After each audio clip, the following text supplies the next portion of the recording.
Bonjour à toutes et à tous, et on se retrouve aujourd'hui pour parler de la paracha de Lech Lecha. La paracha de Lech Lecha signifie littéralement « va pour toi », c'est parce qu'elle fait référence à la première injonction que Dieu fait à Abraham, premier patriarche du peuple d'Israël, de quitter sa maison, quitter son foyer, Lech Lecha me artzecha ou mimolatecha ou mi beit avicha, el haaretz asher areka, c'est-à-dire quitte ton pays, quitte ton lieu de naissance, la maison de ton père, vers la terre que je t'indiquerai, la fameuse terre d'Israël. Et effectivement, Abraham, lui, il est dans une civilisation complètement idolâtre, des parents idolâtres, et lui qui reçoit la révélation de Dieu, va devenir le premier patriarche du peuple d'Israël. Et il y a un éclairage fantastique que nous donne le Sfat Emet.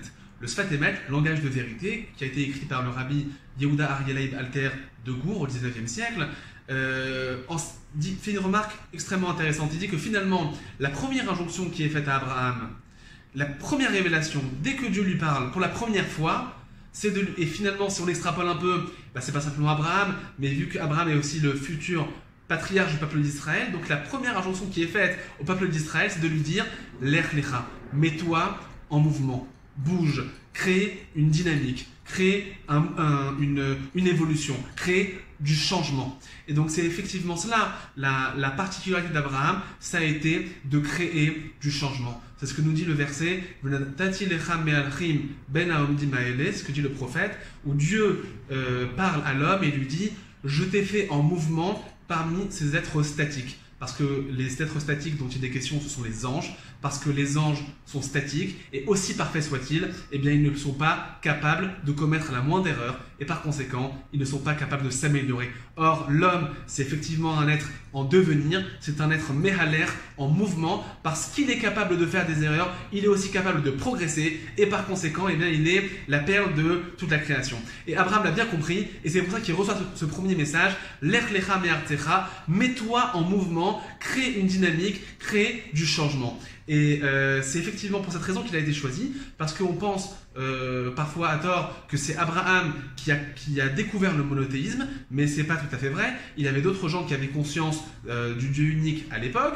D'abord Noé, dont on a parlé la semaine dernière, Mathusalem qui est un grand juge de l'époque de Noé, Shem et Ever qui tiennent un pôle spirituel à l'époque d'Abraham, une yeshiva, et qui connaissent donc Dieu, et pourtant ils n'ont pas été choisis pour être les fondateurs du peuple d'Israël. Pourquoi Abraham a-t-il été choisi? C'est parce que Abraham a été capable non pas de croire en Dieu, mais aussi de faire croire en Dieu. Pas simplement de vivre une expérience, mais de la faire vivre. Pas simplement de garder, mais aussi et surtout de la partager. Et c'est ce qui a fait qu'Abraham est finalement devenu un pôle spirituel de son époque, parce qu'il a été capable de diffuser cette foi, de diffuser cette croyance. Et c'est le point du mouvement, c'est ce qui fait que finalement le révolutionnaire juif, ce n'est pas quelqu'un qui cherche à changer le monde, mais c'est quelqu'un qui cherche à se changer lui-même, et c'est par son changement à lui qu'il induit le changement des autres.